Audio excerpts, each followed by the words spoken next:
उनका अपना एक अलग अंदाज रहता है। मैं डॉक्टर अनिल वाजपेयी जी को आवाज़ देना चाहूँगा। दिल यूं गम की जिम्मेदारी लेता है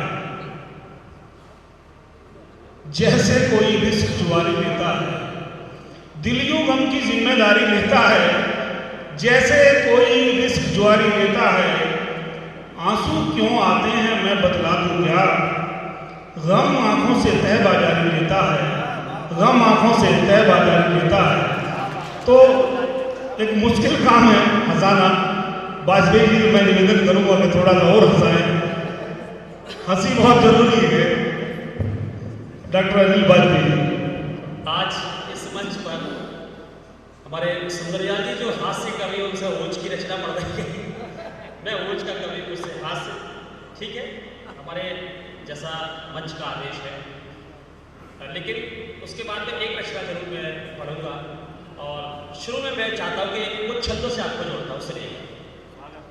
स्वागत, बहुत स्वागत। एक चोर थाने में अकड़ के चल रहा था, तो चार पंक्तियां थानेदार की, चार पंक्तियां चोर ने बड़ा क्लासिकल जवाब दिया।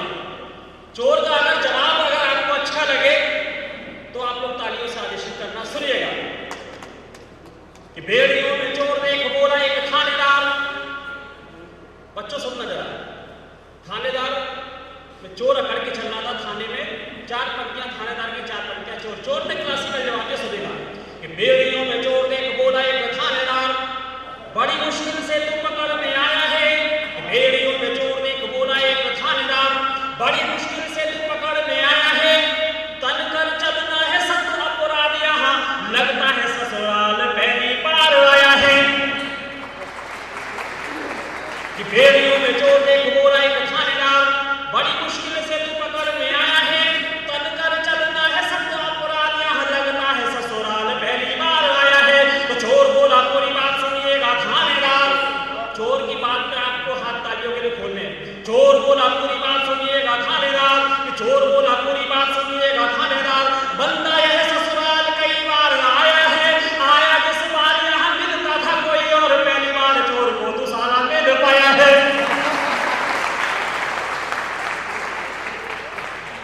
हमारे प्रदीप बेजी भाई सामने बैठे हुए, आदरणीय प्रिंसिपल शर्मा जी बैठे हुए हैं।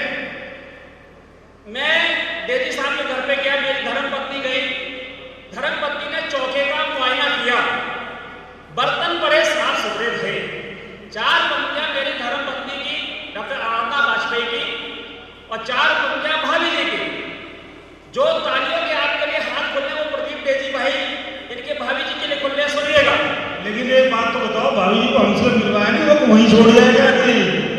सुनिएगा प्रबोध भाई, स्वागत।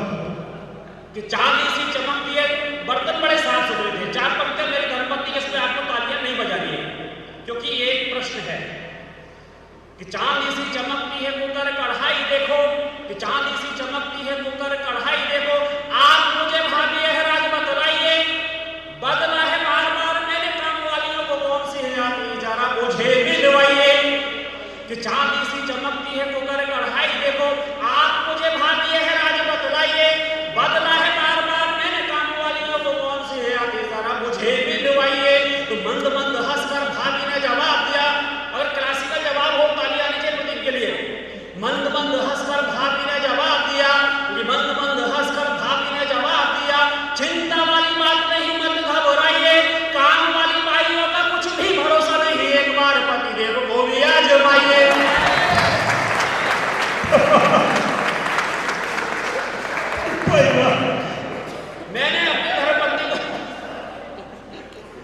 मैंने अपनी धर्मपत्नी को शादी की सालगिरह में एक फूल दिया, और वहां से एक से खास नहीं बल्कि एक व्यक्ति भी हुआ उसमें। वो सुनिएगा कि मैंने तुम्हें दिया था कमल फूल एक बार, कि मैंने तुम्हें दिया था कमल फूल एक बार, तूने मेरे गाल पर चांटे को जमाया है। दिल की बात मान, मैंने प्यार का इजहार किया, पर तूने मुझे चंडी रूप को दिखाया है। कि मैंने तुम्हें दिया था कमल फूल एक बार, तूने मेरे गाल पर चांटे को जमाया है। दिल की बात मान, मैंने प्यार का इजहार किया, पर तूने मुझे चंडी रूप को दिखाया है। तो सुनकर सारी बात उन्होंने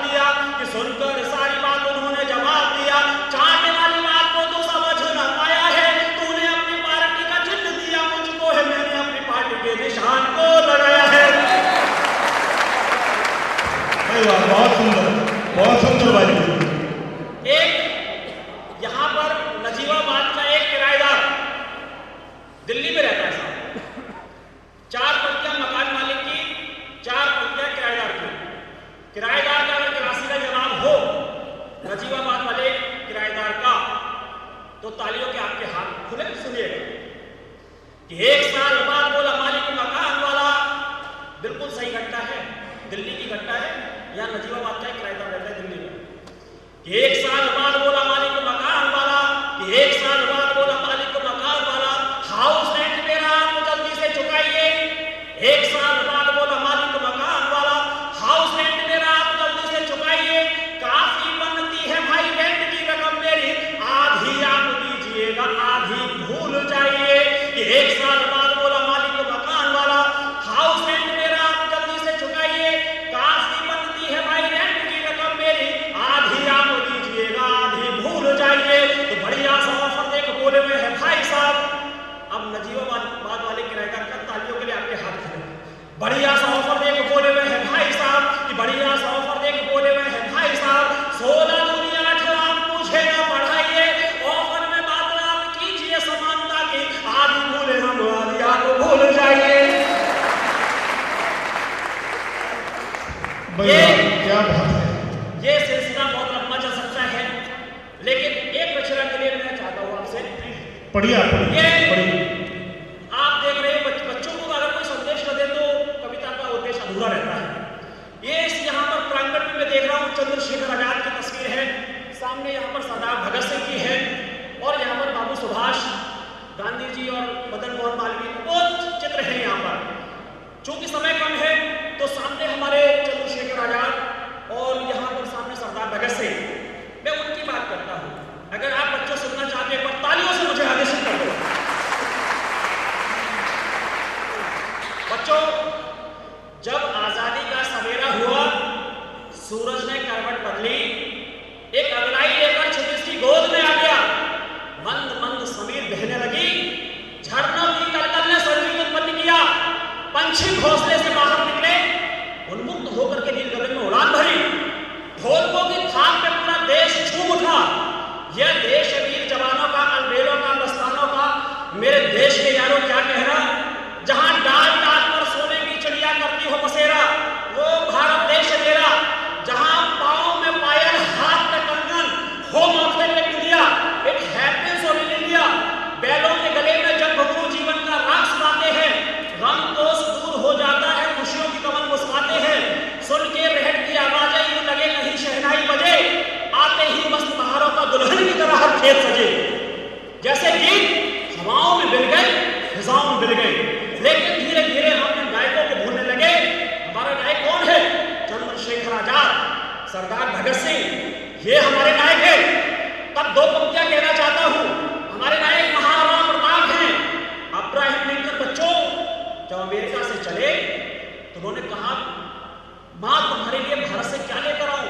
तो मां ने कहा, अगर तुम मेरे लिए कुछ लाना चाहते हो तो हल्दी घाटी के मैदान में जाना, वहां से एक मुट्ठी मिट्टी उठाना, मैं उस मिट्टी को अपने माथे से इसलिए लगाना चाहती हूं ताकि मैं ये महसूस कर सकूं आखिरकार उस मिट्टी में ऐसी कौन सी ताकत थी जिससे राणा के केवल 20,000 सैनिकों से अकबर के 2 लाख सैनिक थर थर कांपा करते थे।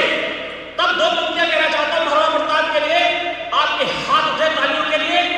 महाराणा प्रताप 200 किलो वजन लिए हुए, चाहे भाला हो, तलवार हो, कवच हो, 200 किलो वजन लिए हुए। 2 पंक्तियां कहता हूं बच्चों, अगर आपको लगे दिल को ठक करे तो तालियां आपकी इस तरह आएंगी। सुनिएगा, सितारा एक टूटे तो गगन खाली नहीं होता, सितारा एक टूटे तो गगन खाली नहीं होता, झरे कर फूल कोई तो चमन खाली नहीं होता, हमारी मां के दामन में है लाखों लाल राणा से, सपूतों से कभी मेरा वतन खाली नहीं होता। वाह, क्या बात है, क्या बात है, बहुत सुंदर, बहुत सुंदर। ये देख रहे हैं बाबू सुभाष का चित्र है। अगर इनके लिए मैंने कुछ पंक्तियां कही हो तो तालियों के आपके हाथ उठे। दिल्ली चलो जय हिंद का नारा देने वाले बाबू सुभाष, उन्होंने जब कहा कि तुम मुझे खून दो मैं तुम्हें आजादी दूंगा, तो 33 करोड़ जनता एक साथ खड़ी हो गई। कहा, बाबू सुभाष, इस शरीर से जितना चाहे निचोड़ लेना, हम तुम्हारे साथ हैं। तब 2 पंक्तियां बाबू सुभाष के लिए है। आपके हाथ बच्चों फिर तालियों के लिए से उठे।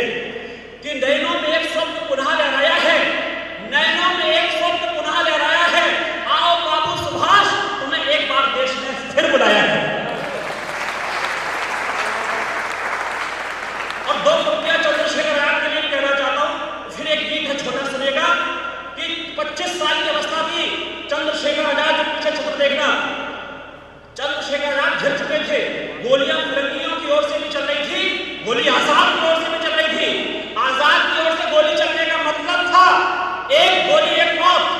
अंत में पिस्टल कनपट्टी में लगाते हैं चंद्रशेखर आजाद और दो पंक्तियां पढ़कर के शहीद हो जाते हैं। कौन सी पंक्तियां थी बच्चों, वो सुनना, मेरी पंक्तियां नहीं है। उस महानायक के लिए आपको तालियों के हाथ उठाने हैं। सुनिएगा कि दुश्मनों की गोलियों का सामना चित्र वो बच्चों सामने रखना कि जब मौत सामने थी तब भी हमारा महानायक कविता पढ़ रहा था, गीत पढ़ रहा था, गजल पढ़ रहा था। कौन सी पंक्तियां थी, उसके लिए बच्चों हाथ तालियों के हाथ उठा। सुनिएगा कि दुश्मनों की गोलियों का सामना हम करेंगे, दुश्मनों की गोलियों का सामना हम करेंगे, आजाद ही रहे हैं, आजाद ही रहेंगे। बहुत बहुत और एक रचना देकर के अपनी वाणी को विराम करता हूं। सुनिएगा, सरदार भगत सिंह 23 साल की अवस्था थी, फांसी के फंदे को चूम लिया था, तब कहना चाहता हूं। सुनिएगा, अब इस कविता के बीच में से मेरा आपसे निवेदन, कोई उठेगा नहीं, आप लोग उसको सुनिएगा एक आरती की तरह। सुनिएगा कि पश्चिम की आंधी से छाया चारों ओर अंधेरा था, हरे पेड़ की डालों पर गिद्धों का हुआ बसेरा था। धीरे धीरे कदम बढ़ाए भारत की राजधानी में, जय चंदों ने सुबह बिछाए कौओं की अगवानी में। धरती भारत की जलती थी सूरज के अंगारों में, प्रेम शांति के पाठ बह गए ब्रह्मपुत्र की धारों में। किंतु तभी सुमन खिला धरती के मान सरोवर में, उसी सुमन की मैं मित्रों आज कहानी कहता हूँ, उसी सुमन की मैं मित्रों आज कहानी कहता हूँ, उसी सुमन की मैं मित्रों आज कहानी कहता हूँ। रंगे बसंती चोले की मैं आज कहानी कहता हूँ, रंगे बसंती चोले की। गोरों की चालों से ही नदियों का पानी लाल हुआ, घृणित इरादों के कारण ही घायल माँ का भाल हुआ। पैरों में जाफर जैसों ने रखी इनके पगड़ी थी, इन्हीं के कारण भारत माता जंजीरों में जकड़ी थी। उधर फिरंगी सत्तावन में चूर चूर हो सोता था, उधर फिरंगी सत्तावन में चूर चूर हो सोता था। इधर लाडला भारत माँ का बंदूकों को बोता था, इधर लाडला भारत माँ का बंदूकों को बोता था। ताल तलैये सूखे ऐसे सावन आग बरसते थे, कोयल गाना भूल गई और चंदन सहज उबलते थे। मदहोशी भी खत्म हुई तब भंवरों की गुंजन में, देश की माटी गूंज उठी तब इनकलाब के गर्जन में। इनकलाब की भाषा की, इनकलाब की भाषा की, इनकलाब की भाषा की मैं आज कहानी कहता हूँ, रंगे बसंती चोले की मैं आज कहानी कहता हूँ, रंगे बसंती चोले की मैं आज कहानी। और जो तालियां रुकी हुई थी, मेरा दावा है कि वो विशेष आएगी। सुनिएगा कि कुंभकर्ण की नींद थी उनकी जाके मैंने तोड़ा था, कुंभकर्ण की नींद थी उनकी जाके मैंने तोड़ा था, कुंभकर्ण की नींद थी उनकी जाके मैंने तोड़ा था। इसीलिए असेंबली में भंगों मैंने फोड़ा था, इसीलिए असेंबली में भंगों मैंने फोड़ा था। आज का ये आगाज देखा अंजाम मुगल को आएगा, मेरे हर एक खून का कतरा इनकलाब को लाएगा। खुद के कंधे जीवन जिया यही तो जीवन साजा है, औरों के कंधे पर तो उठता सिर्फ जनाजा है। मेरे सीने में जो जख्म, किसी ने उसको आतंकवादी कहा, किसी ने पागल कहा, किसी ने दीवाना कहा, किसी ने सिरफिरा कहा। जब किसी ने भगत सिंह को पागल कहा तो भगत सिंह का जवाब सुनना, ये भगत सिंह की पंक्तियां हैं। ये दो चित्र वो ध्यान में रखना कि वो फांसी के फंदे को चूम रहे थे, फिर भी पंक्तियां पढ़ रहे थे। कौन सी पंक्तियां थी? और भगत सिंह के लिए आपको तालियों के हाथ उठा रहे हैं। सुनिएगा, जब किसी ने उसको पागल कहा, भैया एक मिनट आप इसको ये रखिए प्लीज, मेरा आपसे निवेदन, केवल 2 मिनट के लिए, ठीक है, अभी 2 मिनट के लिए। कि किसी ने जब उसको दीवाना कहा, किसी ने सिरफिरा कहा, किसी ने पागल कहा, जब किसी ने भगत सिंह को पागल कहा तो भगत सिंह का जवाब सुनना। ये 2 पंक्तियां भगत सिंह की है, जैसे मैंने कविता में ढाला। मेरे लिए ताली मत बजाना, भगत सिंह के लिए बजाना। ताली आपकी फिर इस तरह से आनी चाहिए क्योंकि ये भगत सिंह का जवाब है। फांसी के फंदे को चूम रहे थे, फिर पंक्तियां पढ़ रहे थे। कौन सी पंक्तियां थी? कि मेरे सीने में जो जख्म, ये मेरे सीने में जो जख्म वो फूलों के गुच्छे हैं, मेरे सीने में जो जख्म वो फूलों के गुच्छे हैं, मेरे सीने में जो जख्म वो फूलों के गुच्छे हैं। हमको तो पागल रहने दो, हम पागल ही अच्छे हैं, हमको तो पागल रहने दो, हम पागल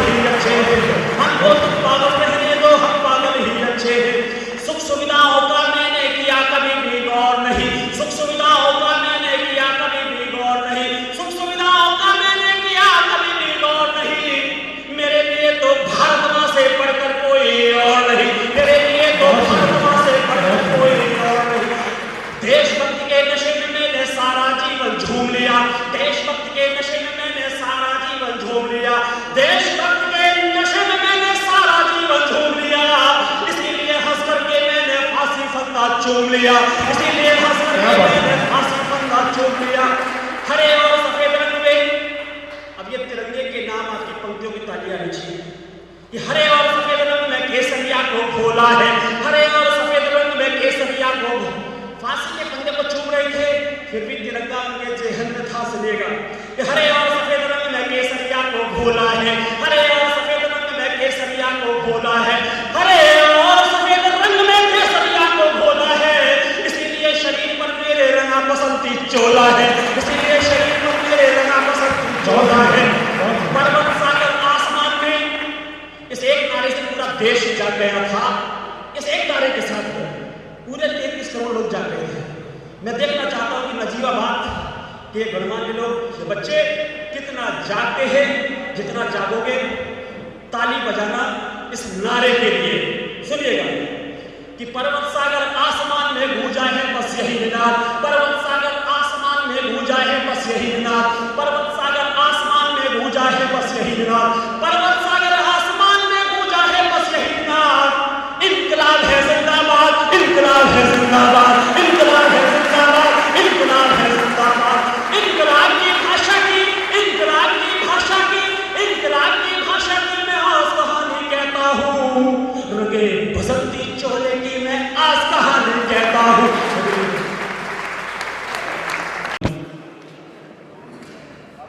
अपनी ख्याति के अनुरूप आपने पढ़ा, बहुत साधुवाद, बड़ा मज़ा आया, सभी को बहुत अच्छा लगा।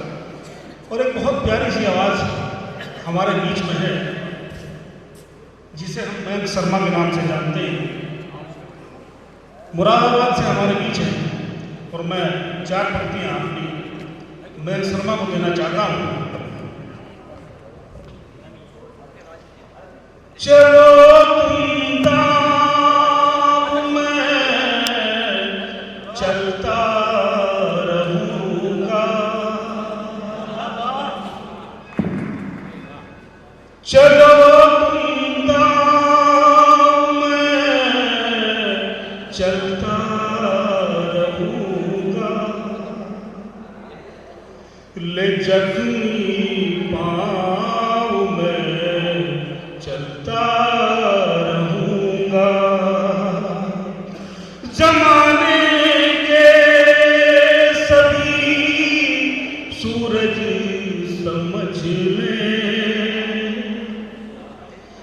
बिना ही छाँव में चलता रहूंगा, बिना ही छाँव में चलता रहूंगा। और मुझे विश्वास है कि जो सुना और आपको अच्छा लगा, मयंक शर्मा की आवाज़ आपको उससे भी आगे लेकर जाएगी। तो मयंक शर्मा आपके बीच। अधिष्ठात्री देवी माँ शारदा को प्रणाम करता हूँ, समृद्ध मंच को प्रणाम। अब केवल 3 कवि शेष हैं और उनको सुने बगैर ना जाएं तो अच्छा। मैं केवल 2 मुक्तक, जो बात तय हुई थी, 2 मुक्तक और 1 गीत आपके बीच रखूंगा, ज़्यादा समय आपका मैं नहीं। अब तक पीछे आवाज़ धन्यवाद की आ गई। तो भैया ने जैसे पढ़ा इन्होंने क्रांतिकारियों के लिए, मैं यहीं से अपनी मुक्तकों का आरंभ करता हूँ कि कैसे वो वीर क्रांतिकारी थे। उन्नत माँ का भाल करें जो, उनका वंदन होता है। क्या बात है, क्या बात है। बलिदानी संतानों का जग में अभिनंदन होता है। वाह, क्या बात है, क्या बात है। हमारे हीरो कौन से होने चाहिए, ये मैं आपसे पूछता हूँ। वो हीरो जो आज सोशल मीडिया के दौर में कौन से हीरो होने चाहिए? उन्नत माँ का भाल करें जो, उनका वंदन होता है। बलिदानी संतानों का जग में अभिनंदन होता है। माटी में मिलकर खुशबू उस नील गगन तक छोड़ गए, ऐसे वीरों की धरती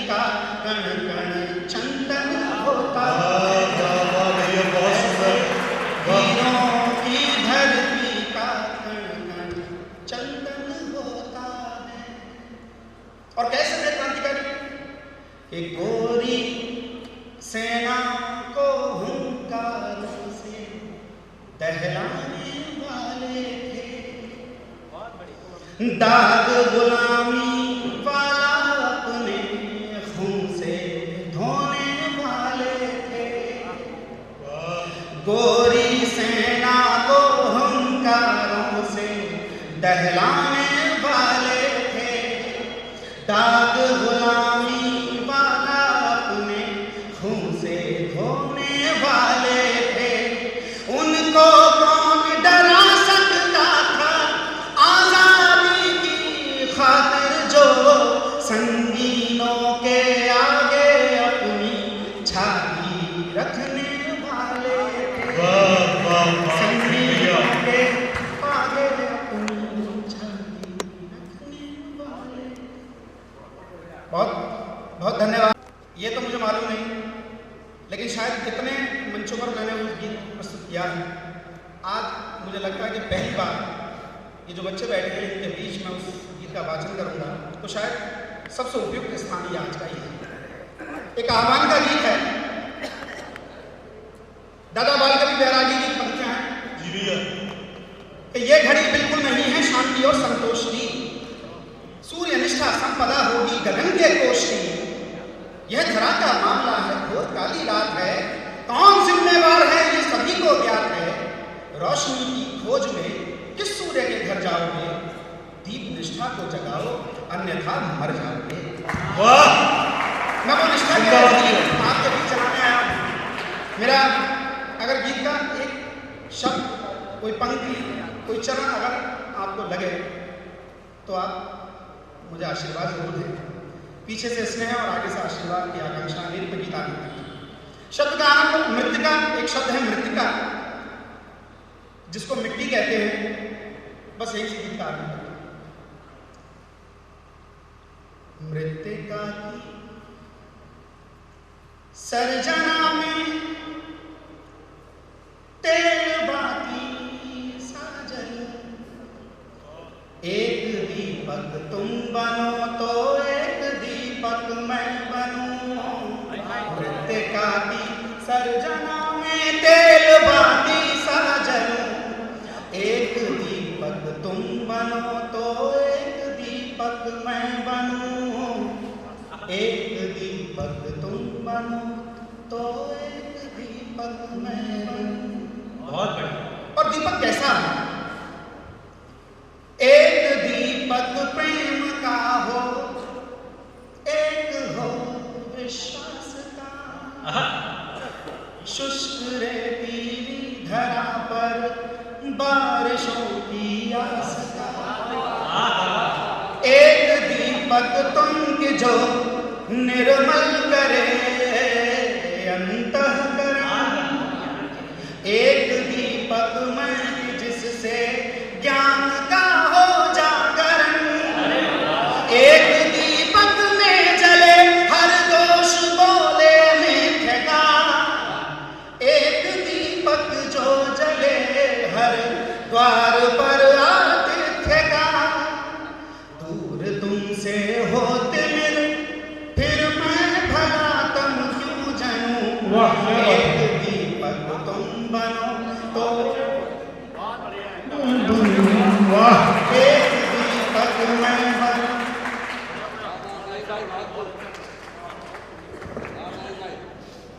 जय।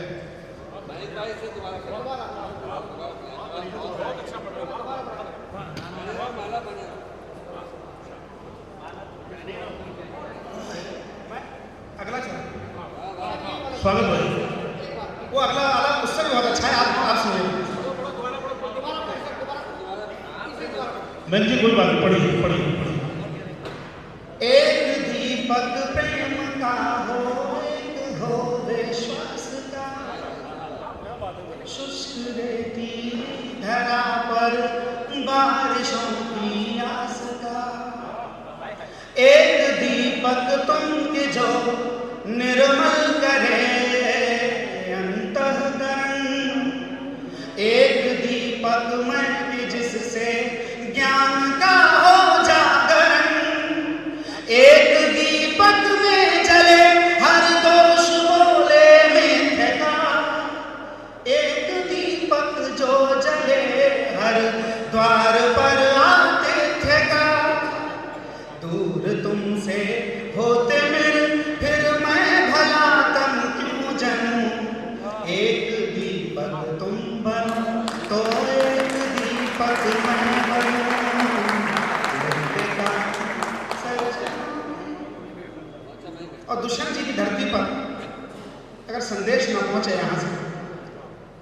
तो काव्य पाठ व्यर्थ है।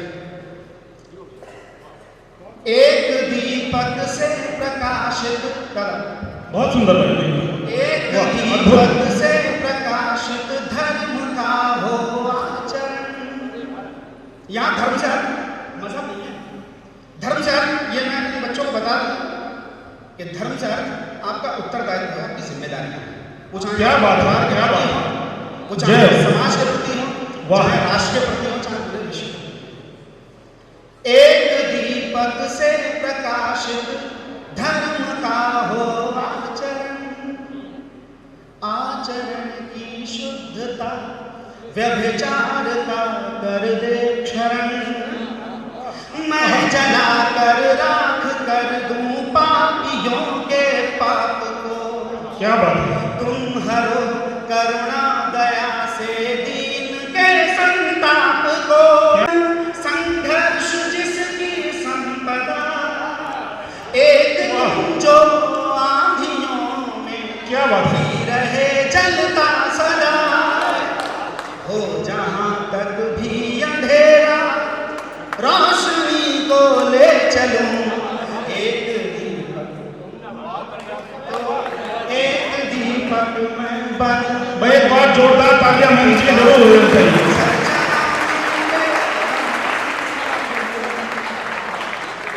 कभी कभी तालियां नहीं आती तो ये भी लगता है कि हाँ डूब के आप लोग सुन रहे हैं।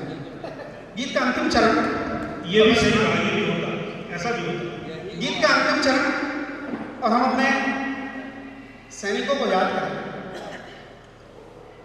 कर गए बलिदान खुद को चांदनी की चाह में। दीप जगमग हो सदा उन प्रहरियों की राह में। स्वप्न स्वर्णिम रश्मियों के वे हमें देकर गए। है समय अब आ गया निर्माण का भारत नए। एक दीपक भारती के पुण्य वैभव गान का। जन्म पावन इस धरा पर ईश्वरी वरदान का। कामना है जन्म लूं तो दीप बनकर ही जलूं। एक दीपक तुम बनो तो एक दीपक मैं बनूं। बहुत सुंदर है, बहुत सुंदर। पिता की सरजमी तेरे बाती सा जलूं।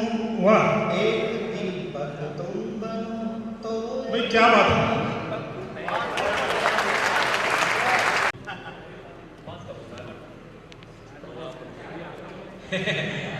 गौरव भाई घबरा गया तो फिर आ गया दोबारा। चिंता मत करो।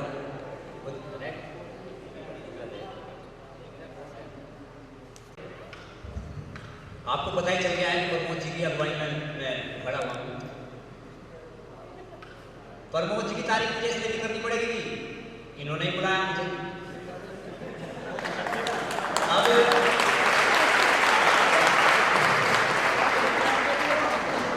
मैं इलाज पूरा करूंगा। बहुत अच्छे अध्यापक हैं, ये आपको पता ही है, और बहुत अच्छे कवि हैं, ये मुझे दीक्षित गौरी जी ने बता दिया। क्योंकि पहले आए थे, और ये मान लीजिए कि अगर ऐसा व्यक्ति तारीफ करता है तो उस आदमी में कुछ ना कुछ तो होगा। हालांकि एक बार मैंने इन्हें सामने बुलाया कवि सम्मेलन में। इन्हें मेरे बारे में ज़्यादा पता नहीं था, किसी के माध्यम से मेरा परिचय हुआ। तो मैं कह रहा भाई साहब पेमेंट तो है नहीं, पैसा तो नहीं मिले। तो इन्होंने सोचा, इन्होंने चिढ़ाने के वजह मुझे कहा कल चलो कोई बात नहीं पेमेंट लगते हैं तो वहाँ भी यही इंसान फिर मैं काम करवा देंगे। तो भाई बात ऐसी है, इन्होंने मेरी तारीफ करी थी, इसलिए मैं एक शेर, मुझे नहीं पता मैं सही पढ़ूंगा नहीं पढ़ूंगा। आज मैं दीक्षित गौरी हमारे बीच बैठे, उनका एक शेर है, आओ मिलकर तारीफ हम बारी बारी करें। आओ मिलकर तारीफ हम बारी बारी करें, तुम हमारी करो हम तुम्हारी करें।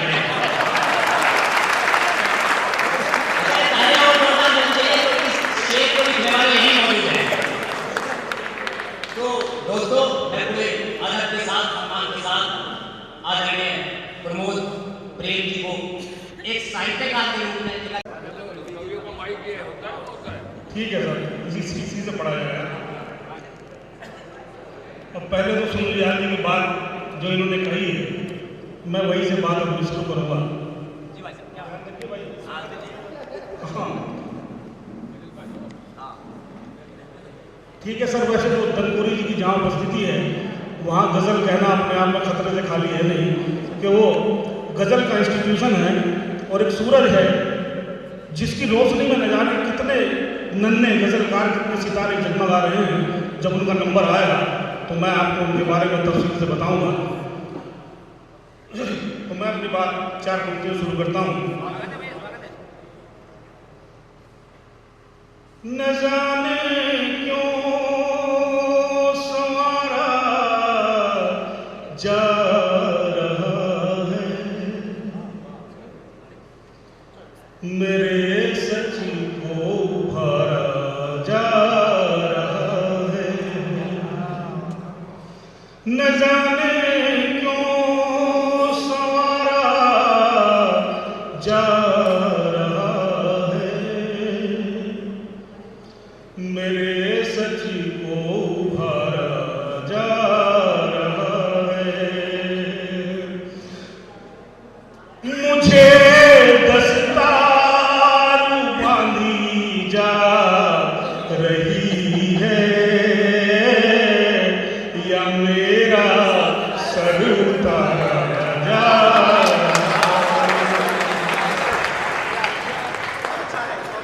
भाई, इसके 100 गुण माफ है।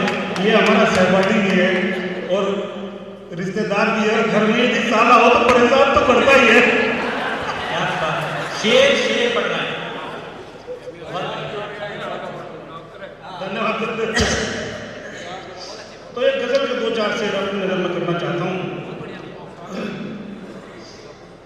और यहाँ जो माँ मैंने यूज किया है उससे मतलब आप समझिए भारत माँ से। कभी भी मर नहीं सकता वही किरदार जिंदा है। कभी भी मर नहीं सकता वही किरदार जिंदा है। तेरे एहसास से मादर, तेरे एहसास से माछत दरो दीवार जिंदा है। कभी भी मर नहीं सकता वही किरदार जिंदा है। तेरे एहसास से माछत दरो दीवार जिंदा है। और सर शेर देखें। कोई लम्हा कोई मंजर तुम्हारे बिन नहीं गुजरा। कोई लम्हा कोई मंजर तुम्हारे बिन नहीं गुजरा। मेरा दिल मुझसे कहता है कि तू बेकार जिंदा है। तेरे एहसास से माछत दरो दीवार जिंदा है। यदि हम उस माँ की सेवा नहीं करते या अपने देश के लिए कुछ नहीं करते तो यकीन मानिए हम बेकार जिंदा हैं, उसका कोई मतलब नहीं है। और शेर देखें।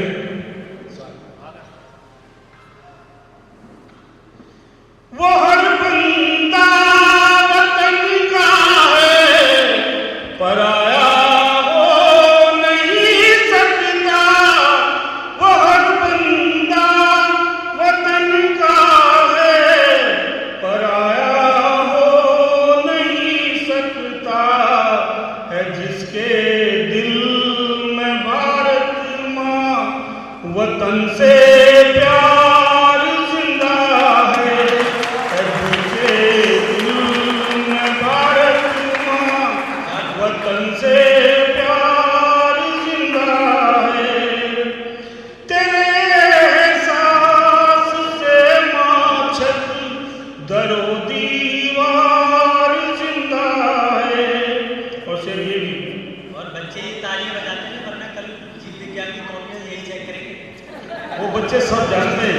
हम कैसे कॉपी चेक करते हैं, और पिछले 27 साल से यही कर रहे हैं। धन्यवाद।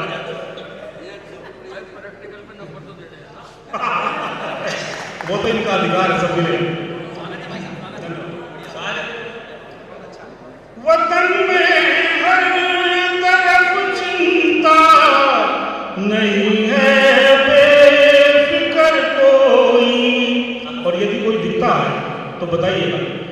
वतन में हर तरफ चिंता नहीं है बेफिक्र कोई, लिए बस हर घड़ी शक्लें नई गद्दार जिंदा है, तेरे साथ से माचत दरो दीवार जिंदा है। करिए कोशिशें जितनी मगर हासिल नहीं कोई, करिए कोशिशें जितनी मगर हासिल नहीं कोई, मोहब्बत का भी भारत में हर आधार जिंदा है, मोहब्बत का अभी भारत में हर आधार जिंदा है, तेरे सांस से माचक दरो दीवार जिंदा है। और सब मतलब आपको मक्ता आपकी नजर कहां से प्रेम लाओगे, समझदारी बताओ तुम, कहां से प्रेम लाओगे, समझदारी बताओ तुम, जहन दिल से है सब पत्थर, मनों में हार जिंदा है, जहन दिल से है सब पत्थर, मनों में हार जिंदा है, तेरे सांस से माचक दरो दीवार जिंदा है, कभी भी मर नहीं सकता वही किरदार जिंदा है। बहुत शुक्रिया, बहुत मोहब्बत से आपने सुना। बहुत जवान ये ऐसा कवि सम्मेलन है जिसमें कोई भी पंक्ति बड़ी नहीं पड़ी है, ये अपने आप में बहुत विशेष है। सब लोग एक बार आगे से प्रस्तुत करें। बहुत शुक्रिया, बहुत शुक्रिया। हिमांशु जी, मैं आपको बता दूं कि ये यहाँ की परंपरा है, और जो हम सब ने इस पूरे परिवार ने मिलकर के स्थापित की है। यहाँ हर चीज़ मर्यादा में होती है, और आपने बात कही है तो एक चीज़ मैं आपकी नज़र में ज़रूर डाल दूँ कि अभी सर ने भी मुझसे जिक्र किया था, और किसी और ने भी मुझसे कहा कि जब जब इधर उधर कहीं कोई इस तरह का आयोजन होता है और फंक्शन होता है तो भी वहाँ जिक्र आता है कि किस चीज़ को किस तरह से या आने वालों को किस तरह से बढ़ाया जाता है, किस तरह से उनकी आवभगत की जाती है। वो यदि आज को आपको आज भी देखना है तो आप वहाँ किसी आयोजन में जाइए, और ये इस बात की तस्दीक करता है कि जो हमारे बड़ों ने हमें सिखाया है उसे हम लेकर के सही दिशा में जा रहे हैं। तो इस विद्यालय परिवार के लिए भी मैं आपसे चाहूँगा एक बार भरपूर तालियां आप बजा दीजिए कि अब हमारे बीच में जो शेष हैं वो बहुत विशेष हैं, और मैं उन्हें आपके समक्ष लाना चाहता हूं। आदरणीय रश्मि साक्य जी हैं, यूँ तो यहाँ हर आदमी विशेष है मेरे अलावा, और मैं ही सबसे कम अच्छा पढ़ने वाला हूँ, तो आप अंदाज लगा सकते हैं कि ये कितना अच्छे पढ़ने वाले होंगे। तो रश्मि साक्य जी हैं, बहुत जाना पहचाना नाम है मंचों का, बहुत प्यारी सी आवाज़ है, और कितनी प्रसिद्धि है ये इस बात का प्रमाण है कि एक बार दीक्षित गंगोली साहब ने इससे जिक्र किया था कि प्रमोद जी रश्मि साक्य जी को जानते हैं। मैं कहा हाँ मैंने ये नाम सुना है और मैंने उन्हें सुना भी है, लेकिन प्रत्यक्ष सुनने का मौका मुझे नहीं मिला।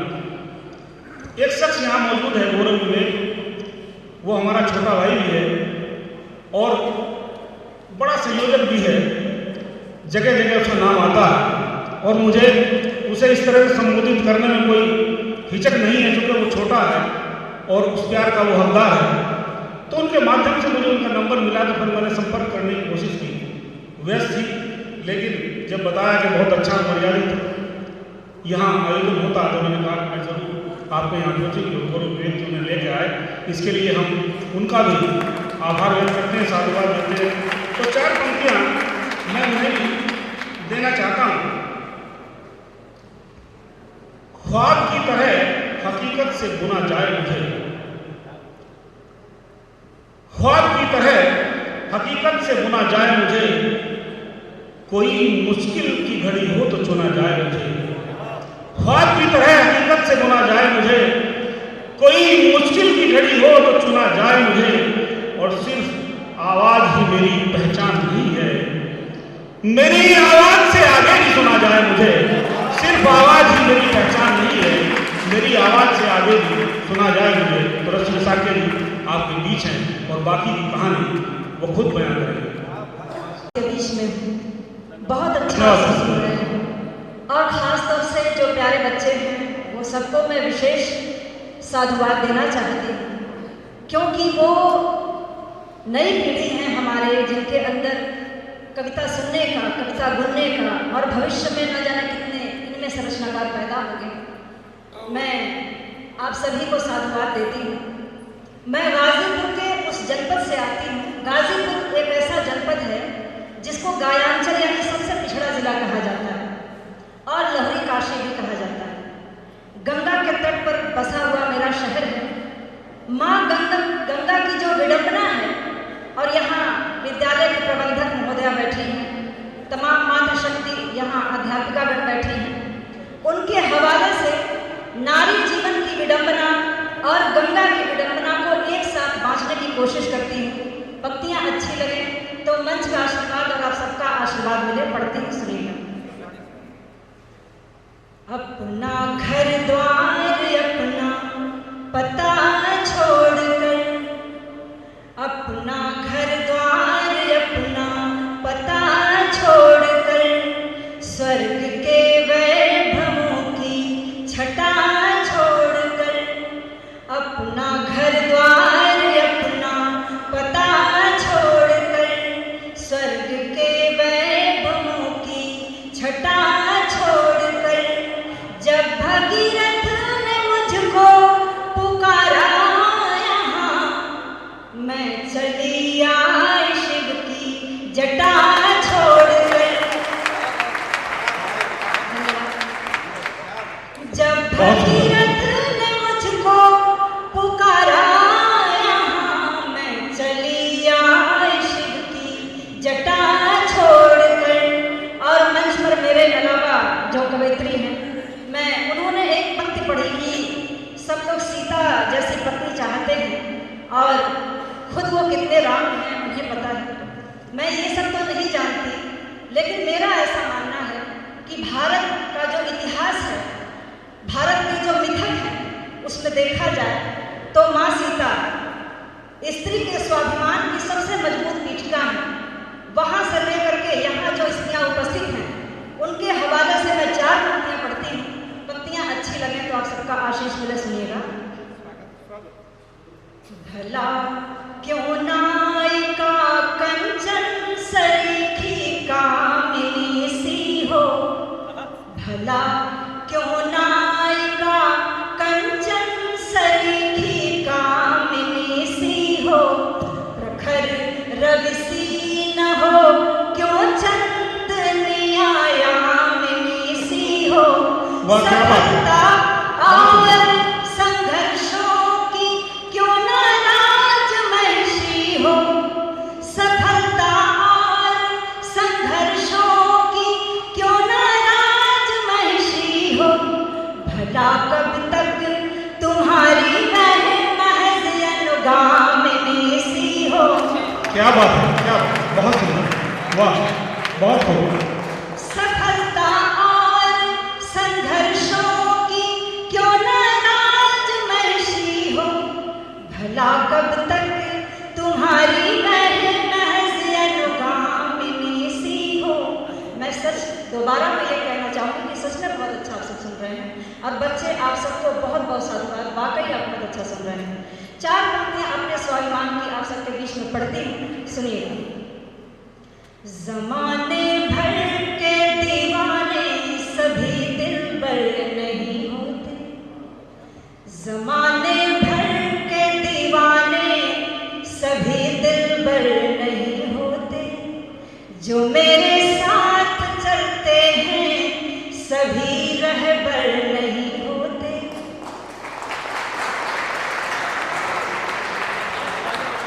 बहुत सुंदर। बच्चे बिल्कुल उत्साह में आ गए हैं, आप सबके उत्साह को नमन करती हूँ और पंक्तियाँ फिर से पढ़ती हूँ, सुनिएगा। अब एक चीज और ध्यान दीजिएगा, मैंने पंक्ति पढ़ी कि जमाने भर के दीवाने सभी दिलबर नहीं होते। आपने उसमें सिर्फ 2 शब्द सुने, दीवाने और दिलबर। लेकिन एक चीज ध्यान दीजिएगा, आजकल IAS से लेकर के और पेट के एग्जाम तक जो सवाल आते हैं उसमें एक शब्द बार बार आता है, नहीं। उसको जरा सा हम ध्यान ना दें तो हमारा पूरा उत्तर गलत। तो पंक्तियां ध्यान से सुनिए। जमाने भर के दीवाने सभी दिलबर नहीं होते, जो मेरे साथ चलते हैं सभी रहबर नहीं होते, समंदर की जो गहराई से मैं घबरा गई होती, तो जो गौहर है मेरे पास वो गौहर नहीं होते। क्या बात है, क्या बात है। बच्चे समझदार हैं। पढ़ती हूँ, सुनिएगा। जरा रख दो न अपने पाँव मेरे दिल के ज़िले पर, जरा रख दो न अपने पाँव मेरे दिल के ज़िले पर, प्रणय के गीत मैं रच लूं भोजपत्रों के सिरे पर। अभी सर आप तो कम से कम पूरा सुन लीजिए। पंक्तियां फिर से पढ़ती हूँ, सुनिएगा। जरा रख दो न अपने पाँव मेरे दिल के ज़िले पर, प्रणय के गीत मैं रच लूं भोजपत्रों के सिरे पर। अभी रुकना हृदय की वीथिका में फिर चले जाना, कोई वादा मेरा लेकर, कोई वादा मुझे देकर।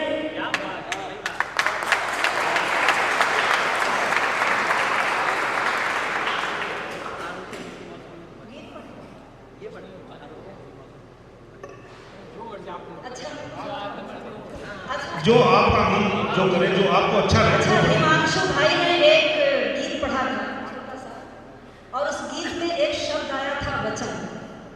वचन बहुत बड़ी चीज होती है।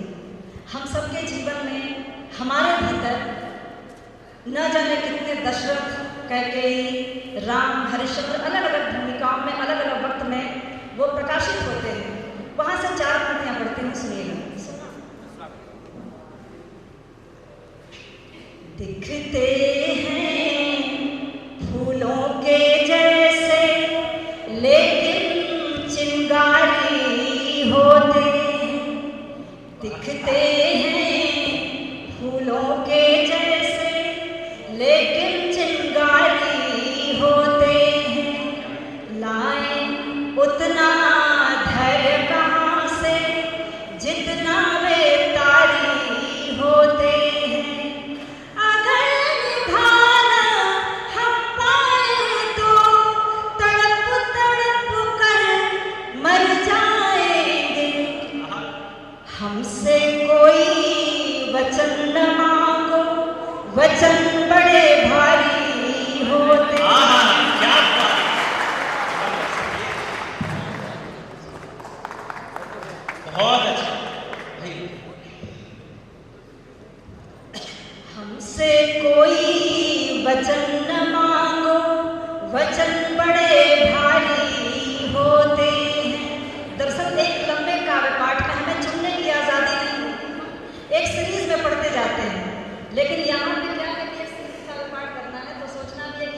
नहीं, आप पढ़िए जो मन करे, आपका पूरी स्वतंत्रता है, ऐसी कोई बात नहीं, पढ़िए आप। 4 पंक्तियां आप सबके बीच में पढ़ती हूँ और उसके बाद एक गीत पढ़ूंगी मैं। कहा जाता है कि मरते वक्त इंसान को न जाने कितने मलाल रह जाते हैं उसके भीतर, लेकिन एक मलाल सबसे ज़्यादा जो शोध हुए उसमें सबसे ज़्यादा मलाल प्रेम का रहा। और 4 पंक्तियां, अगर आप सबको पंक्तियां अच्छी लगे तो आशीर्वाद दीजिएगा, सुनिएगा। अना बचे न बचे प्यार को बचाना था, अना बचे न बचे प्यार को बचाना था, हर एक हाल में पर साथ तो निभाना था, अना बचे न बचे प्यार को बचाना था, हर एक हाल में पर साथ तो निभाना था। मलाल हमको है कि हम मना नहीं पाए, सबके हाथ खुले। मलाल हमको है कि हम मना नहीं पाए, मलाल तुमको भी होगा कि मान जाना था, मलाल तुमको भी होगा कि मान जाना। लड़कों को सबसे ज्यादा पसंद है। और विद्या के प्रांगण में हूँ और यहाँ पे नारी शक्ति उपस्थित है। एक छोटा सा गीत आप सबके बीच में पढ़ती हूँ, सुनिएगा। प्रकृति रूपा सृष्टि का आधार हैं हम बेटियां, प्रकृति रूपा सृष्टि का आधार हैं हम बेटियां, दया करुणा स्नेह का विस्तार हैं हम बेटियां, दया करुणा स्नेह का विस्तार हैं हम बेटियां। आप लोग एक बार ताली बजा दें ताकि मैं इस गीत का बहुत सुंदर, जोरदार तालियां। चहकती हैं बुलबुलों सीमा के आनंदान तक, चहकती हैं बुलबुलों सीमा के आनंदान तक, फूल कोमल गुलमोहर कचनार हैं हम बेटियां, फूल कोमल गुलमोहर कचनार हैं हम बेटियां। अब ताली बजा सकते हैं, पंक्ति खत्म हो गई है। अगला लाइन से पढ़ती हूँ, सुनिएगा। पिता के विश्वास का आकाश है अभिमान है, पिता के विश्वास का आकाश है अभिमान है, उसके आनंद की सुगंध बहार हैं हम बेटियां, क्या बात है। उसके आनंद की सुगंध बहार हैं हम बेटियां। और मैडम आपने सुना होगा कि बेटी को हमेशा कहा जाता है कि पराये घर की है, यानी मायके में भी लोग कहते हैं कि पराये घर जाना है, वहां पे भी लोग कहते हैं कि पराये घर से आए हैं। लेकिन मेरा मानना है कि ये सोचना ही गलत है। 2 पंक्तियां आप सबके बीच में पढ़ती हूँ, सुनिएगा। अगर आप सबको लगे कि मैंने सार्थक बात कही है तो मंच का और आप सबका आशीर्वाद चाह के सुनिएगा। जोड़ती संबंध 2 परिवार का एक दूसरे से, जोड़ती संबंध 2 परिवार का एक दूसरे से, हैं पराई किस तरह बस प्यार हैं हम बेटियां, हैं पराई किस तरह बस प्यार हैं हम बेटियां। कर रहा था कि हमारे बीच अब दीक्षित दनकोरी साहब हैं। दुष्यंत की सरजमी पर हैं और दुष्यंत के बाद यदि गजल कि क्षेत्र में कोई व्यक्ति काम कर रहा है, मेरी अपनी नज़र में जितना मैं जानता हूँ, जो घर में कुछ कह के भी जानता हूँ, तो वो दुष्यंत के बाद काम करने वाले व्यक्ति का नाम है दीक्षित दनकोरी। और मैं ये बात ऐसे नहीं कह रहा हूँ, मैं उनके 2 बड़े आयोजनों का हिस्सा रहा हूँ। गजल कुंभ के नाम से वो आयोजन कराते हैं, जो इस बार बॉम्बे में हो रहा है, और चूंकि उस वक्त हो रहा है जब बोर्ड के प्रैक्टिकल होंगे, तो मैं चाह के भी नहीं जा पा रहा हूँ। चूंकि सबसे पहला जरूरी काम मेरे लिए ये है यहाँ का। अभी मैं हरिद्वार गजल कुंभ का सर जरूर जिक्र करना चाहूँगा कि देश और दुनिया के तमाम बड़े और छोटे गजलकार वहाँ इकट्ठा होते हैं। केवल गजल के लोग इकट्ठा होते हैं वहाँ, गीत वाला कोई नहीं होता, कविता वाला कोई नहीं होता, ना उनका रजिस्ट्रेशन होता है। तो उसकी भव्यता का आप अंदाजा इस बात से लगा सकते हैं, और उनके जो इंतजाम वो करते हैं उसका अंदाजा आप इस बात से लगा सकते हैं। और वो अकेले दम पर करते हैं इस काम को। मैं इसलिए भी कहना चाहता हूँ कि वहाँ आए हुए तकरीबन 200, 250, 300 से ज़्यादा गजलकारों के लिए हर 2 व्यक्ति के लिए एक एसी रूम बुक था 3 दिन के लिए, और उसका वहाँ रहने का, खाने का, नाश्ते का पूरी जिम्मेदारी वो उठाते हैं अपने तरीकों से। तो मैं इसलिए कह रहा था कि वो गजल का वो सूरज है जिसकी रोशनी में जाने कितने छोटे और बड़े तारे टिमटिमा रहे हैं।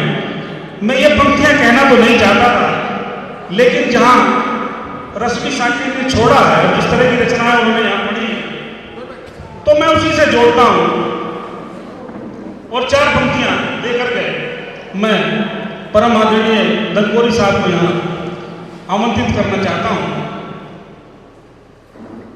अपने अध्यक्ष महोदय से थोड़ी सी स्वतंत्रता भी चाहता हूं ये 4 पंक्तियां पढ़ने के लिए। मेरी पंक्तियां सर, हाँ बिल्कुल। क्यों जफा बार बार करता है, क्यों जफा बार बार करता है, दिल तेरा एक बार करता है, तुझको धड़कन बनाया है मैंने, तुझको धड़कन बनाया है मैंने, तू दगा बार बार करता है, क्यों दगा बार बार करता है। और यकीनन वो ऐसा नहीं करते हैं, वो सबको मोहब्बत बांट रहे हैं, प्यार बांट रहे हैं। तो मैं पूरे इज्जत और एहतराम से उनका स्वागत करता हूँ। और अब तक मैंने कवियों को आपके हवाले किया है, और अब आप सबको दीक्षित दनकोरी जी के हवाले कर रहा हूँ। वो गजल को उस आसमान के हवाले कर रहा हूँ, दीक्षित दनकोरी। धन्यवाद भाई। दोबारा याद किया आप सब लोगों ने, आप सबको प्रणाम करता हूँ।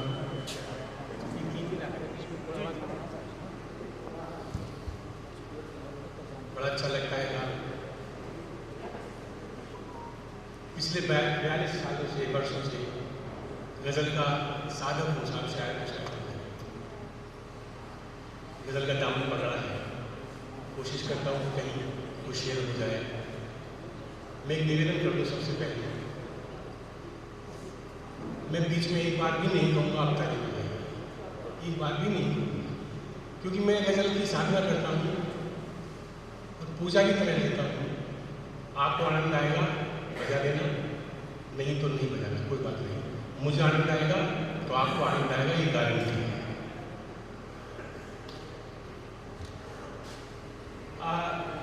रश्मि साकी भी सुना, बहुत सुंदर गीत और स्वर, और भाई शर्मा जी मुरादाबाद से, बाकी सब लोग सुनते रहते हैं, बहुत अच्छा लगा।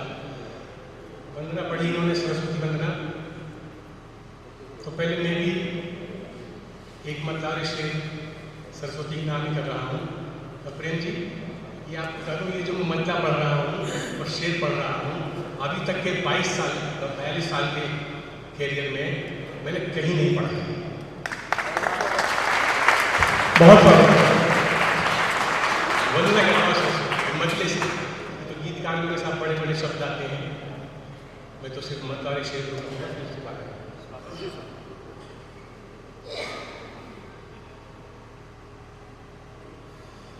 मैं दर पर तुम्हारी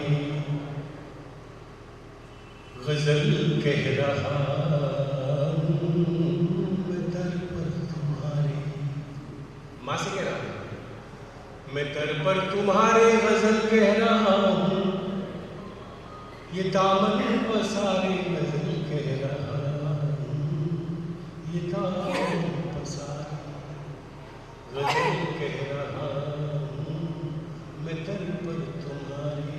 और मुखातिब हूँ यूं तो जमाने से, लेकिन मुखातिब हूँ यूं तो जमाने से, लेकिन तुम्हारे ही मारे गजल कह रहा हूँ।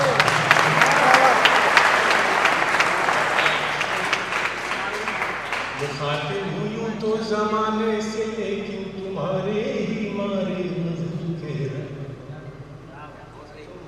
एक शेर और याद इसका। कोई आसरा है न कोई मसीहा, कोई आसरा है न कोई मसीहा, गजल के सहारे गजल के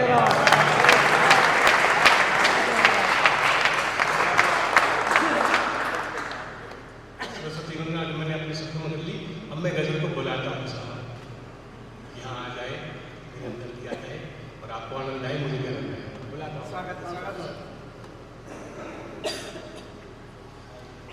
ऐ गजल पास आ, गुनगुना लूं तुझे। ऐ गजल, ऐ गजल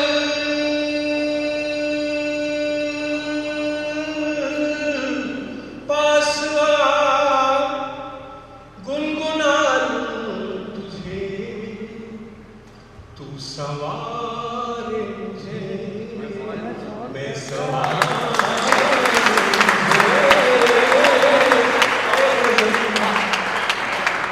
ऐ गजल पास आ,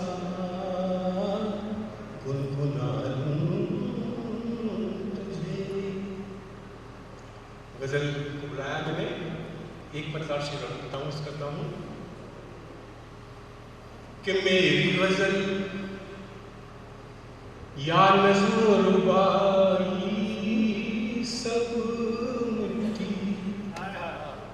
आपने वर्तिका मिट्टी बोला आप, कि मेरी गजल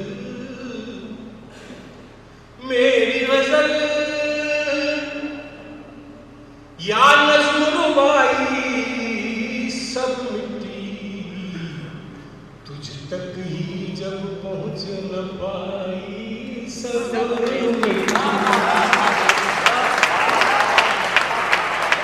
तुझ तक ही मेरी गजल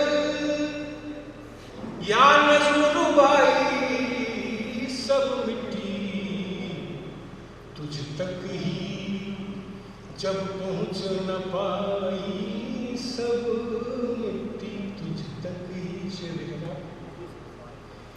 कि कैसे कैसे ख्वाब संजोए जीवन भर,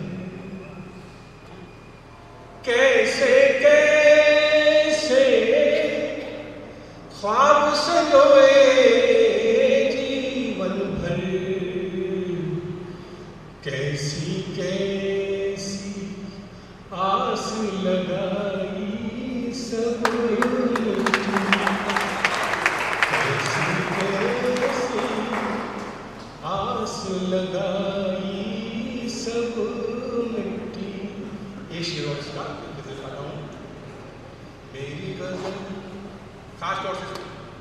लिखना चाहूंगा कि कब्रों पर लिख लो तहरीरें लाखों मगर, कब्रों पर लिख लो तहरीरें लाखों मगर, इज्जत शोहरत मान बड़ाई सब इज्जत शोहरत मान बड़ाई सब। चंद शेर में लर्ज करता हूँ। प्रेम जी कहाँ गए? हाँ सामने अर्ज करता हूँ कि मुझे भी सर झुकाना चाहिए था, मुझे भी सर झुकाना चाहिए था, तुझे पहले बताना चाहिए था। मुझे भी सर झुकाना चाहिए था, तुझे पहले बताना चाहिए था, तुझे पहले बताना चाहिए था। और शेर देखे, वो रहबर है कि रहजन है, वो क्या है? वो रहबर है कि रहजन है, वो क्या है? पता पहले लगाना चाहिए था।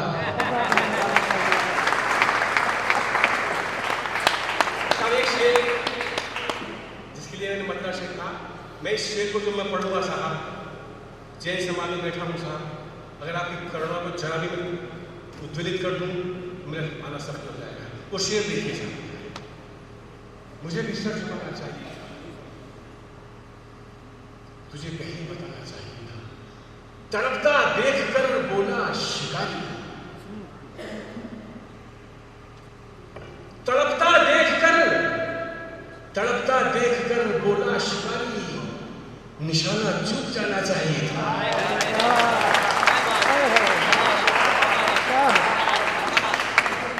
तड़पता देखकर निशाना चूक जाना चाहिए।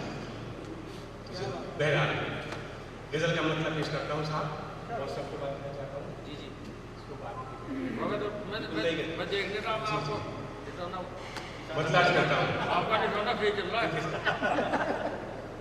कृपा है सब मिट्टी के मतलब बता जी, कृपा है भगवान मतलब जी। समंदर हूँ कोई कतरा नहीं,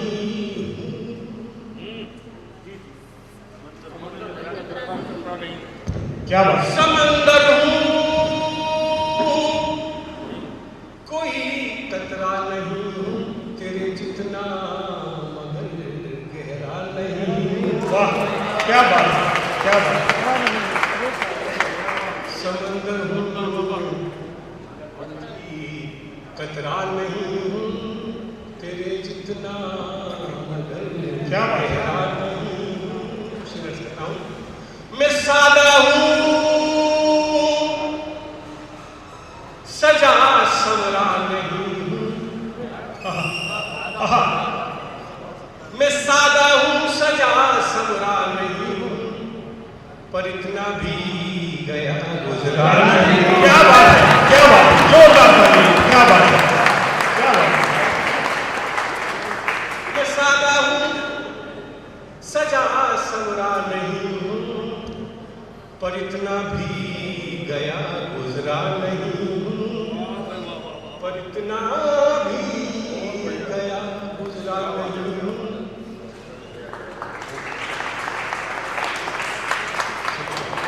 एक शेर साहब में हिंदुस्तान में क्या देश विदेश में सब जगह पढ़ता हूँ, और ये शेर में शायरों की ओर से पढ़ता हूँ, कवियों की ओर से पढ़ता हूँ,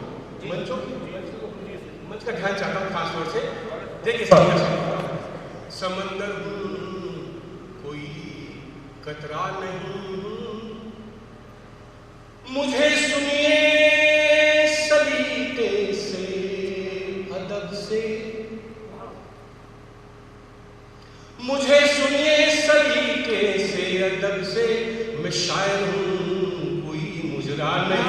क्या बात है, क्या बात है, वाह वाह, बहुत सुंदर, बहुत सुंदर। मैं शायर हूँ, कोई मुजरा नहीं हूँ। मुझे सुनिए सलीके से, अदब से, मैं शायर हूँ, कोई मुजरा नहीं हूँ। मैं शायर हूँ, कोई मुजरा नहीं हूँ। शेर बतौर खास। मैं सुन सकता हूँ तेरी खामोशी भी, मैं सुन सकता हूँ तेरी खामोशी भी। मैं गूंगा हूँ मगर बहरा नहीं। क्या बात है, क्या बात है। वाह वाह वाह, क्या बात है। मैं गूंगा हूँ मगर बहरा नहीं हूँ। वाह, इस गजल का आखिरी शेर पढ़ता हूँ। स्वागत है। मेरी नाकामियों पर तंज मत कर, मेरी नाकामियों पर तंज मत कर। मैं टूटा हूँ अभी बिखरा नहीं। क्या बात है, क्या मिश्रा, क्या मिश्रा। मैं टूटा क्या बात है। हूँ अभी बिखरा नहीं, क्या बात है। टूटा हूँ लाजवाब। बिखरा नहीं। शुक्रिया दोस्तों, इजाजत हो गई गजल और सर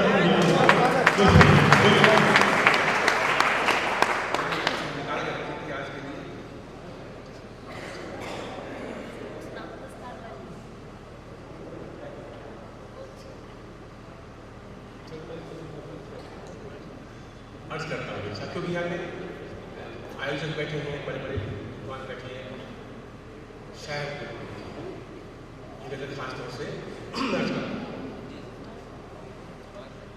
राह बदलूं कि काफिला बदलूं, राह बदलूं, राह बदलूं कि काफिला बदलूं,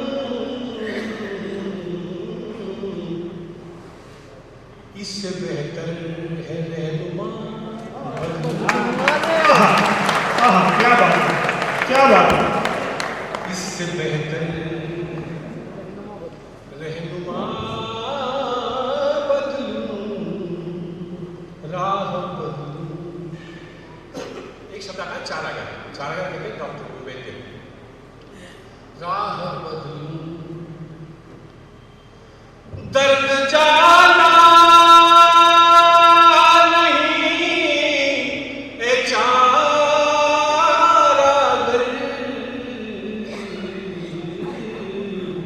क्या बात है, क्या बात है। दर्द जाना, दर्द जाना नहीं ए चारागर, रोग बदलूं के मैं दवा बदलूं। क्या बात, क्या बात है, क्या बात है। वो बदलू की दवा बदलू। क्या बात है, क्या बात है।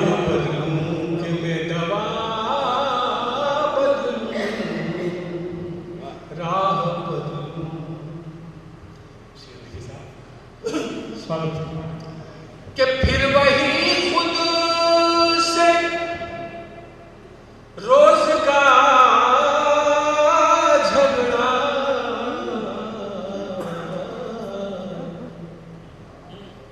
फिर वही खुद से रोज का झगड़ा,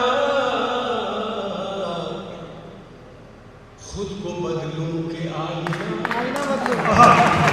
क्या बात है, क्या लाजवाब।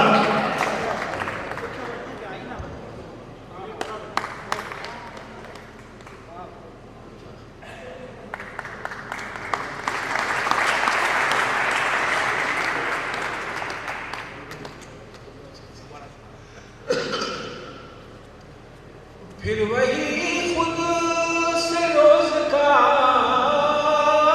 झगड़ा,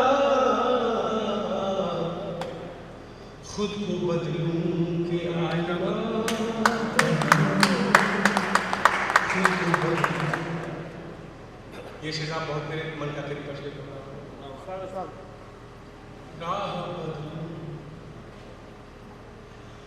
अब कोई प्रार्थना नहीं फलती,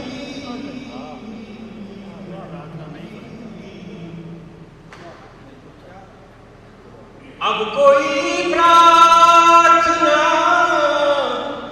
नहीं फलती,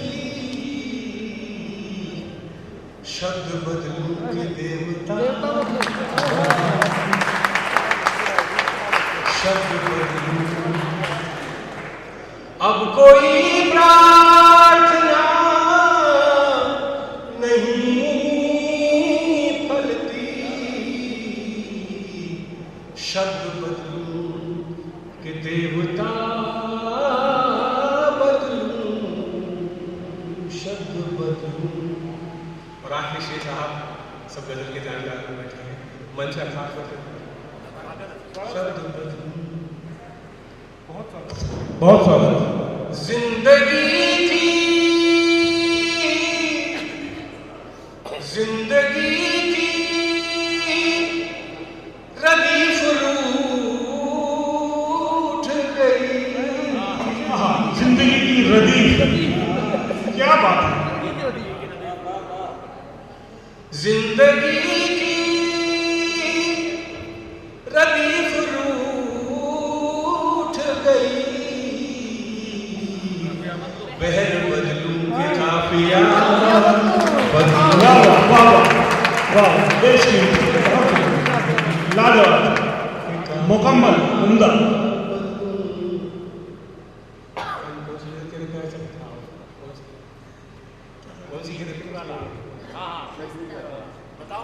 कौन सी अच्छा ठीक है, समझिए। चाहिए चलिए चांद तारे पिछले साल सुनाई थी जी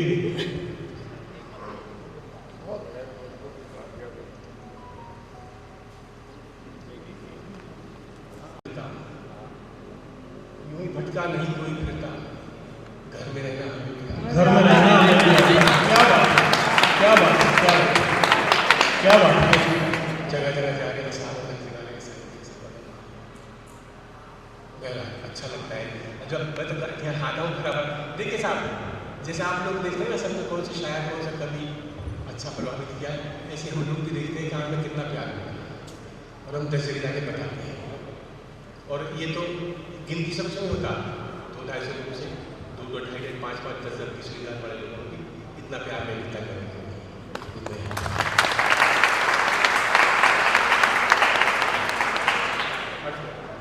स्वागत है। चांद तारे नए रंग पूछाई, क्या बात है। चांद तारे नए रंग पूछाई, चांद तारे नए रंग पूछाई। क्या बात है। कुछ खिलौने नहीं मुझको तू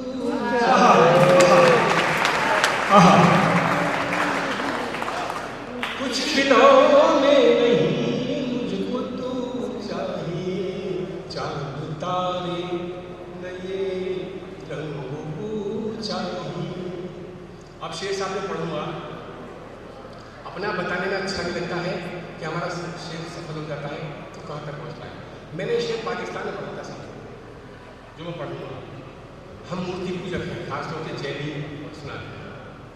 तो हमारा जो शेर मैंने ये पढ़ा था, तो वहाँ मुशायरे के बाद एक खान साहब आए, वो अच्छी उम्र के थे, मेरे कंधे में हाथ रखा, बोले बेटा तुमने आज, हम तो बुद्ध परस्त नहीं हैं, लेकिन तुमने जो मूर्ति पूजा का, बुद्ध परस्ती का जो लॉजिक रखा है, उसको हम कुर्बान जाते हैं। वो शेर देखिए। स्वागत।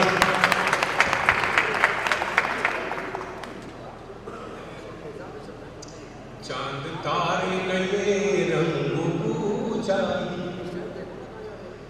और कोई भी दुनिया के अंदर बुद्ध परस्ती पे, मूर्ति पूजा पे कोई प्रश्न करता हो तो मेरा ये शेर पढ़ेगा। चांद तारे नए रंग को चाहिए, पत्थरों को तराशा किया उम्र भर, पत्थरों को तराशा किया उम्र भर, पत्थरों को तराशा किया उम्र भर, तेरे जैसा कोई हूबहू चाहिए। वाह क्या बात है, क्या बात है, क्या बात है, वाह। तेरे जैसा कोई हूबहू चाहिए, चांद तारे नए रंग चाहिए। और इस हिसाब से गौरव ने कहा था शेर के लिए कि वो मददगार हो या हो दुश्मन मेरा, वो मददगार हो, वो मददगार हो या हो दुश्मन मेरा, वो मददगार हो या हो दुश्मन मेरा, पीठ पीछे नहीं रूबरू चाहिए। क्या बात है, वाह वाह, बेहतरीन। पीठ पीछे नहीं रूबरू चाहिए, चांद तारे नए रंगों को चाहिए। और अब हवाएं भी, पूरी दुनिया का हाल देखने साहब तो शायद तो शेर की बात करते हैं। अब हवाएं भी रचने लगी साजिशें, अब हवाएं भी रचने लगी साजिशें, अब हवाएं भी रचने लगी साजिशें, अब चरागों को भी कुछ लहू चाहिए, अब चरागों को भी कुछ लहू चाहिए, चांद तारे। और इस नजर आखिरी से पढ़ के आपसे इजाजत दूंगा। चांद तारे वो मिलेगा, वो मिलेगा यकीनन मगर शर्त है, वो मिलेगा यकीनन मगर शर्त है, वो मिलेगा यकीनन मगर शर्त है, वो मिलेगा यकीनन मगर शर्त है, आखिरी सांस तक जुस्मजू चाहिए। क्या बात है, बहुत सुंदर, बहुत सुंदर। आखिरी सांस तक जुस्मजू चाहिए, चांद तारे। और साहब अंत में एक मतलब शेर पढ़ के आपसे इजाजत चाहूंगा। वो शेर मतलब नहीं पढ़ रहा हूँ मैं, इसलिए पढ़ रहा हूँ। मतलब कोशिश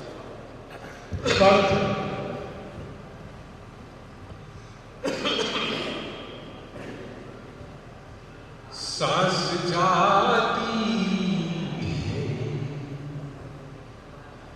लौट आती है, जिंदगी का फलसफा बता रहा हूँ जी। सांस जाती है लौट आती है, सांस जाती है लौट आती है, उम्र से कौन है निभाती है, उम्र से कौन है निभाती है, और सिर्फ दुनिया ही दुख नहीं देती, सिर्फ दुनिया ही दुख नहीं देती, आपकी याद भी सताती है,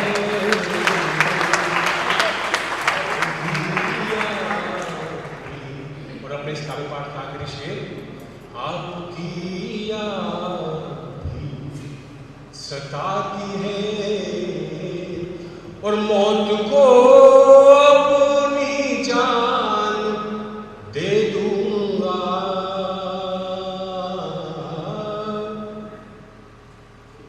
मौत को अपनी जान दे दूंगा, मौत क्या रोज रोज आती है।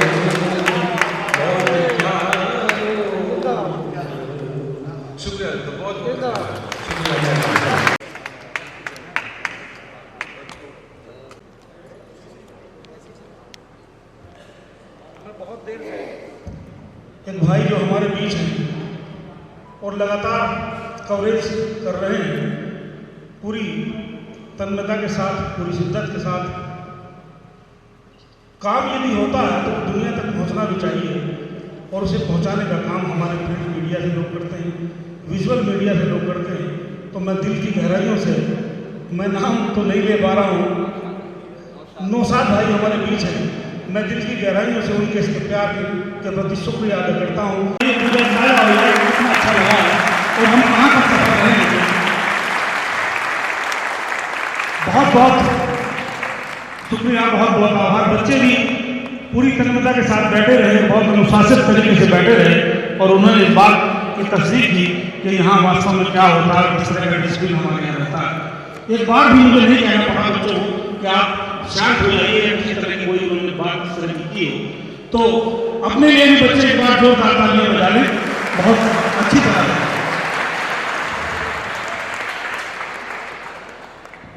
अब मैं हमारे आज के सम्मेलन की अध्यक्षता जिन्होंने की वो हमारे संयोजक भी है, मैं आमंत्रित करना चाहूँगा दो शब्द जरूर कहें कि आज हमने क्या महसूस किया, कैसा लगा, तो जरूर मैं चाहूँगा कि आप जरूर आए।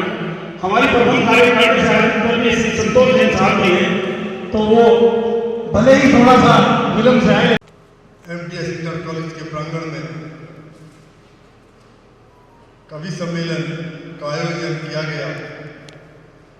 मैं अपने आदरणीय मंच, जिसमें भारत के काफ़ी प्रसिद्ध कवि यहाँ पर पधारे और बहुत ही अच्छे शिक्षाप्रद अपनी शायरी और अपनी कविताओं से सबके मन के अंदर प्रेरणा जागृत करी।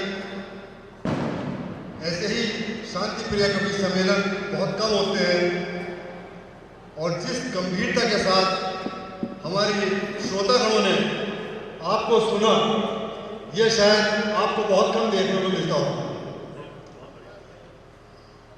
थोड़ी सी जिस तरह की यहाँ कवियों ने अपनी अपनी रचनाएं प्रस्तुत करी, उसमें मेरा थोड़ा सा कहना है कि आदरणीय धनकौरी जी ने जिस प्रकार जिंदगी से जुड़ी हुई बातें कही, लेकिन कुछ कविवर हमारे पुराणों को, शास्त्रों को आधार मानकर अपने पाठ को पूरा कर देते हैं। ये चीज़ तो हम रोज ही अपनी किताबों में पढ़ते हैं। अगर इससे हटके कोई रचना समाज को देना चाहते हैं तो समाज उसका बहुत ही स्वीकार करता है और उनकी बहुत ही शाबाशी देता है, क्योंकि किसी भी अपने ग्रंथ की पंक्तियां लेकर सुना देना कोई बड़ी चीज नहीं होती। कुछ अपने में पैदा करके समाज को देना बहुत बड़ी चीज होती है। इसी के साथ सबका धन्यवाद करता हूँ। जय जय। उनकी उपस्थिति देखी जाती है और अक्सर मुलाकात उनसे होती रहती है। कम से कम महीने में 2 बार तो होती है, 2 महीने में 1 बार अवश्य होती है। इस अवसर पर मैं पूरी प्रबंध कार्यकारिणी का बहुत आभारी हूँ। आदरणीय प्रबंधक महोदय जी का बहुत आभारी हूँ। जिस तरीके से वो विश्वास व्यक्त करते हैं मुझमें, मैं उसका बहुत आभारी हूँ। अभी उस दिन कह रहे थे कि मैं कुछ आपको टेंस देख रहा हूँ, तो मैंने हंस के कहा सर जिम्मेदारी रहती है तो थोड़ा बहुत तो आदमी टेंस रहता ही है। तो वो इस बात का भी ध्यान रखते हैं और चेहरे के मनोभाव को बहुत अच्छी तरह से भांप जाते हैं और यकीनन बहुत कम बोलते हैं, लेकिन जितना बोलते हैं बहुत सटीक बोलते हैं, उसमें साफ छुपा रहता है। तो मैं अपने ऐसे विद्वान प्रबंधक महोदय जिनकी दिशा निर्देशन में और पूरी प्रबंध कार्यकारिणी के दिशा निर्देशन में हम निरंतर आगे बढ़ने का काम कर रहे हैं, मुझे इसे कहने में कोई संकोच नहीं है। आदरणीय प्रधानाचार्य महोदय जिनके बिना हम सब अधूरे हैं, उनकी भी जितनी प्रशंसा की जाए वो कम है। वो हमेशा लगे रहते हैं। कभी कभी होता ही है कि गुस्सा भी करते हैं, लेकिन वो भी हमें अच्छा लगता है, यकीनन अच्छा लगता है। और हम विशेष रूप से सभी लोग उन्हें प्रधानाचार्य को मानते ही हैं, अपना बड़ा भाई भी मानते हैं, क्योंकि वो हम ही में से एक हैं। तो मैं आदरणीय प्रबंधक महोदय को आमंत्रित करना चाहता हूँ कि वो आएँ और आज के इस अवसर पर दो शब्द अवश्य कहेंगे। मैं अपने प्रिय छात्रों का जो आराम से बैठ के हमारे कवियों का उत्साह बढ़ाते रहे, इतनी देर तक यहाँ उपस्थित हैं, मेरे आमंत्रित अतिथियों का धन्यवाद देता हूँ और अपने प्रबंध कमेटी के साथियों का बहुत बहुत धन्यवाद देता हूँ। सबसे बड़ा आयोजन का जैसे प्रमोद बाबू ने किया, उनकी हिम्मत, उनकी वजह से सब आयोजन पहुँचा है। मैं तो तैयार रहता हूँ, लेकिन कोई और आगे बढ़ के किसी तरह का सांस्कृतिक कार्यक्रम करने के लिए आगे बढ़ता नहीं है, तो उसमें कुछ कर नहीं सकते। प्रमोद बाबू अक्सर आगे बढ़ते रहते हैं। पहले चार साल पहले शायद हमने किया था यह आयोजन, उसके बाद अब मौका लगा, क्योंकि बीच में कोरोना आ गया था, इस वजह से हम लोग नहीं कर पाए। और मंच पे आज उन कवियों को मैं बहुत दिल से धन्यवाद देता हूँ। और मैं तो ये समझा कि शायद धनकौरी बहुत बड़े संत, कोई बहुत बड़ा संत बोल रहा है, वो तो धनकौरी जी की इतनी सारी रोशनी हमारे सामने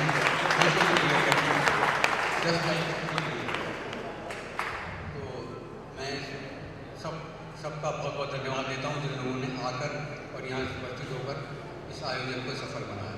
धन्यवाद। गुणी प्रधानाचार्य को भी आमंत्रित करना चाहता हूँ कि वो भी यहाँ आए। आज बचेंगे नहीं सर, दो शब्द जरूर कहेंगे। हम रोज आपकी मानते हैं और आज तो मेरे हाथ में है, मानना पड़ेगा आपको।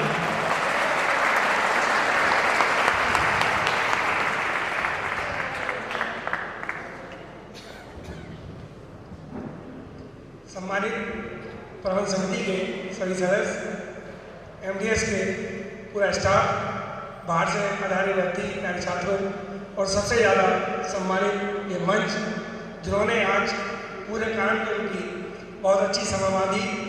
और कार्यक्रम की सफलता इसी बात से महसूस होती है कि जितने भी श्रोता यहाँ पर बैठे हुए थे वो बिल्कुल पेंटर ऑफ साइंस आप लोगों को सुन रहे थे, और कोई भी जितने शुरू में थे उससे बड़े जरूर कम नहीं हुए। तो इसलिए इस कार्यक्रम को ऐलान सफल है और सभी का मैं तहे दिल से शुक्रिया अदा करता हूँ। हर व्यक्ति ने जिसने भी मुझे इस कार्यक्रम को सफल कराने में सहयोग दिया, सभी का तहे दिल से मैं धन्यवाद करता हूँ। धन्यवाद। आभार सर, बहुत अच्छी बात है आपने की, जो भी आपने महसूस किया। मैं आप सबका भी पुनः बहुत बहुत आभार व्यक्त करता हूँ। और स्मृति चिन्ह जो दिए जाने हैं हमारे बीच में सबसे युवा साथी हमारे पंकज जैन जी हैं, उन्हीं से शुरुआत करना चाहूँगा।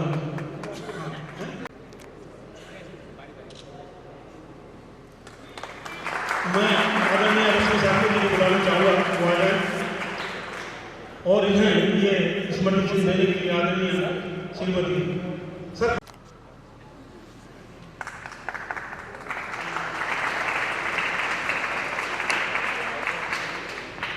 मैं सरिता जैन जी को बुलाना चाहूँगा वो आ जाए और वो आ जाए। और आदरणीय हमारे आज के अध्यक्ष महोदय श्री शिव कुमार महर्षि जी को भी आमंत्रित करना चाहूँगा। इसके बाद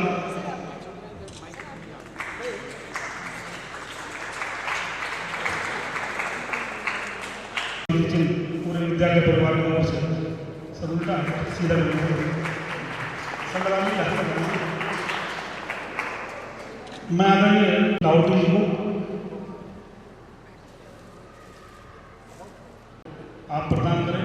धनकौरी जी आमंत्रित करना चाहूँगा भाई मयंक शर्मा जी को, बहुत युवा कवि हैं। आदरणीय डॉक्टर श्री शिव माहेश्वरी जी को कि वो आ जाए और स्मृति चिन्ह प्रदान करें।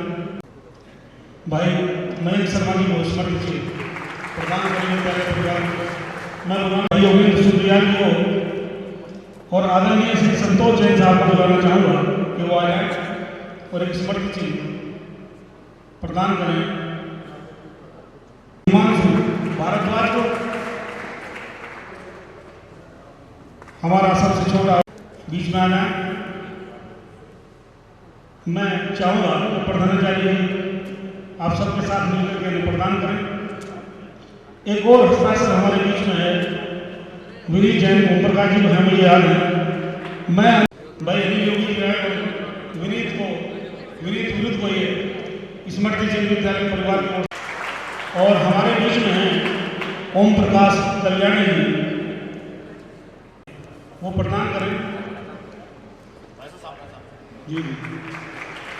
इस वक्त जिन विद्यालय परिवार की ओर से आदरणीय कल्याणी जी ये सफल संचालन करने और इस कार्यक्रम के कवि श्री प्रेम जी को भी मैं चाहता हूँ कि विद्यालय की ओर से सम्मानित किया जाए। मैं प्रबंधक महोदय से अनुरोध करता हूँ कि उन्हें भी सम्मानित करने का कष्ट करें। जी प्रेम जी।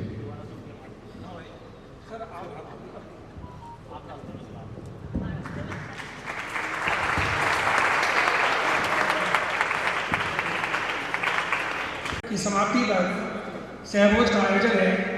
सभी से अनुरोध है कि बराबर वाले कंपाउंड में सहभोज का आयोजन है, इधर से ही रास्ता है। तो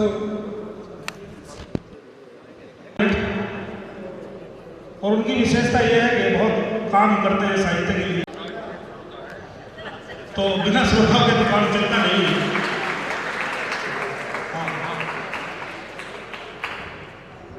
आभार। और जैसा कि कहा है प्रधानाचार्य ने, सभी आमंत्रित हैं सहभोज के लिए।